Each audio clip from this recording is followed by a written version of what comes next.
Нет ничего лучше шоколада. Шоколад — это часть нашей повседневной жизни. Но задумывались ли вы, когда была изобретена первая плитка шоколада? Как вообще был открыт шоколад? И кто стоит за этим великим изобретением? Давайте узнаем об этом популярном во всем мире продукте питания.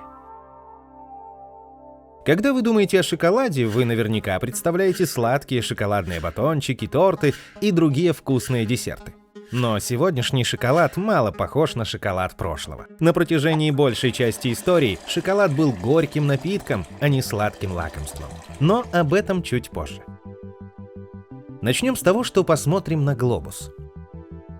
Миллионы лет назад на этой территории Южной Америки появились деревья теоброма. Теоброма означает «пища богов». В будущем его назовут какао-дерево или шоколадное дерево. Почему эти деревья появились именно здесь? Потому что они теплолюбивые, не выносящие холодов. Поэтому они произрастают только вблизи экватора, во влажных тропических лесах, где много солнца и осадков.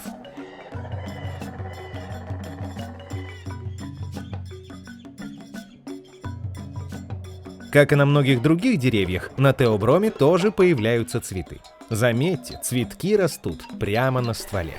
Затем, после опыления мошками, из них вырастают плоды, которые напоминают немного удлиненную дыню.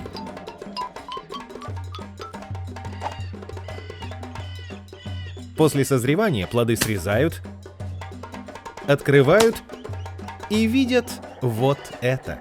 Белые скользкие семена, которые потом назовут какао-бобами. История шоколада началась около 4000 лет назад в Мезоамерике. Это был древний регион, в тропических лесах которого человек впервые увидел теоброму. Первыми людьми, попробовавшими плоды необычного дерева, были ольмеки, представители древней цивилизации. Они и называли это дерево какао.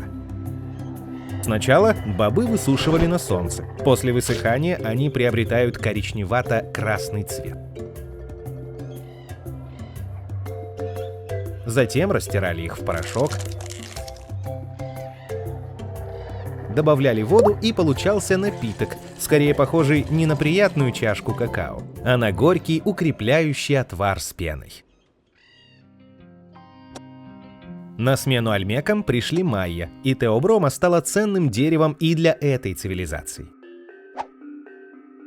Если ольмеки жили здесь, то майя выращивали какао-бобы уже на этой территории современной Мексики. Майя делали напиток так же, как и ольмеки, только стали добавлять в него горячую воду и перец чили. Майя отождествляли полученный напиток с богами, поэтому собирались раз в год, чтобы поблагодарить за это бога торговли и какао. После майя ценить какао-бобы продолжили ацтеки.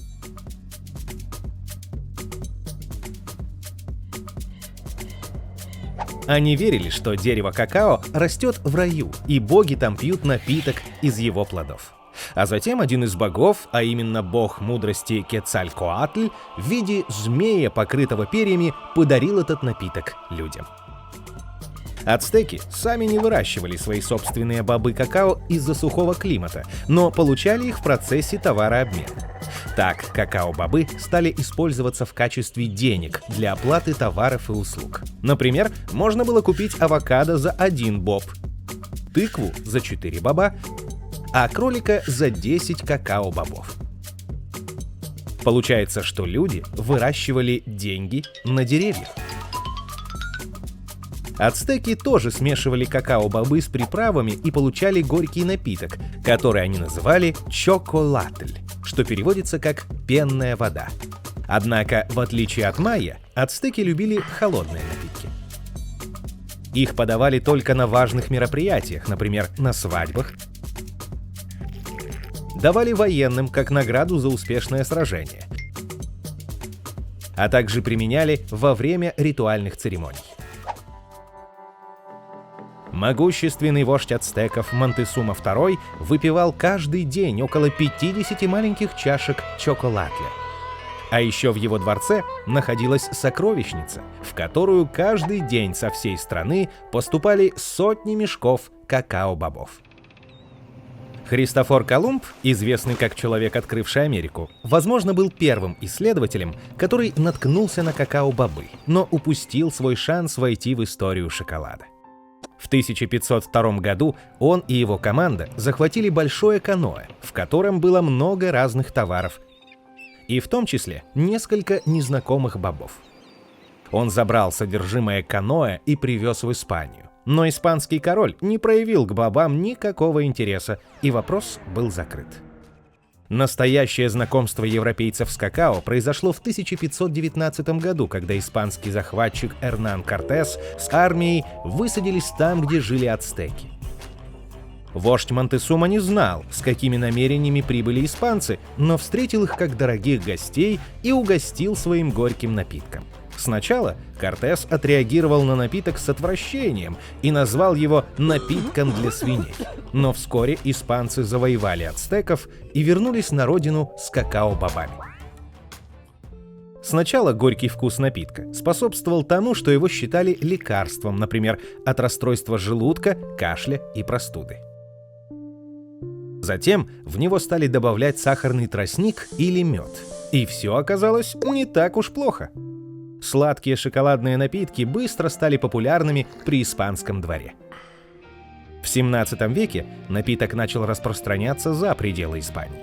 Сначала в Италию, а затем и в другие европейские страны, в которых он долгое время являлся аристократическим напитком. Но производить шоколад в промышленных масштабах было все еще трудно и дорого.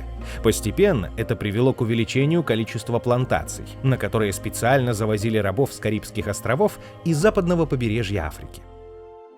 На протяжении почти 2 веков ничего интересного в истории шоколада не происходило.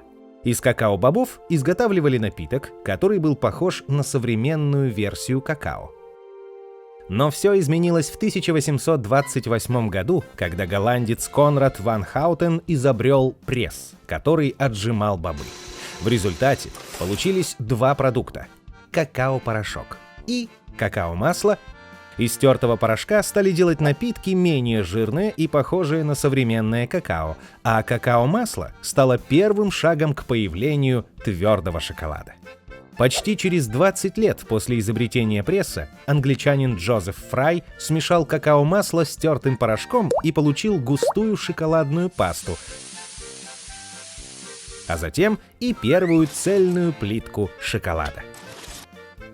В 1861 году миру представили первую коробку с шоколадными конфетами, а сразу после этого начали продавать коробки в форме сердца на День Святого Валентина.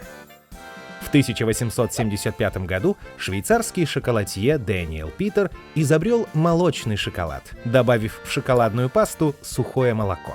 Молочный шоколад мгновенно приобрел известность и стал потребляться во всем мире.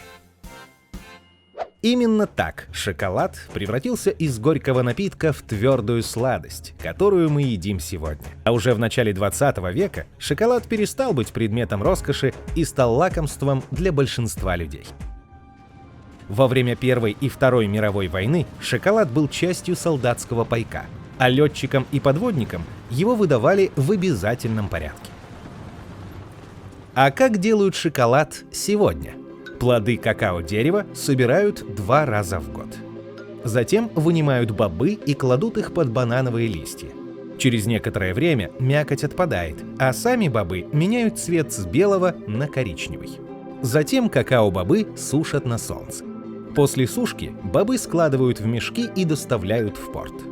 Из порта какао-бобы отправляются на шоколадные фабрики по всему миру. На фабриках бобы обжаривают в больших печах, после чего они начинают издавать насыщенный, восхитительный шоколадный аромат. Затем обжаренные бобы очищают и измельчают до образования однородной пасты, из которой делают множество вкусных угощений. А вы знаете, что в мире существует 4 вида шоколада? Темный, молочный, белый и рубиновый. Он сделан из особого сорта какао-бобов. Этот сорт отличается от остальных по вкусу. У него выраженный ягодный привкус и особая кислинка. Подарки из шоколада стали традиционными в такие праздники, как Пасха, День Святого Валентина и Новый год. Ну и, конечно, в день рождения. Сладкоежки всего мира посчитали, что одного дня шоколада в году мало, и решили праздновать его целых 4 раза. В мире есть несколько музеев шоколада и только 2 памятника, причем оба находятся в России. Один представляет собой шоколадную фею со сладкой плиткой в руке, а второй изображает надкушенную плитку шоколада. Сегодня шоколад, без сомнения, является всеобщим любимым десертом. Ни один праздник, фестиваль или даже вечеринка не обходится без шоколада. Достаточно одной плитки шоколада, чтобы ребенок почувствовал себя самым счастливым. Что ж, теперь вы знаете, откуда появился этот аппетитный шоколад и почему все мы его так любим. Я думаю, вам понравилось наше видео. А как вы относитесь к шоколаду? Или у вас есть другой любимый десерт? Обязательно напишите об этом в комментариях.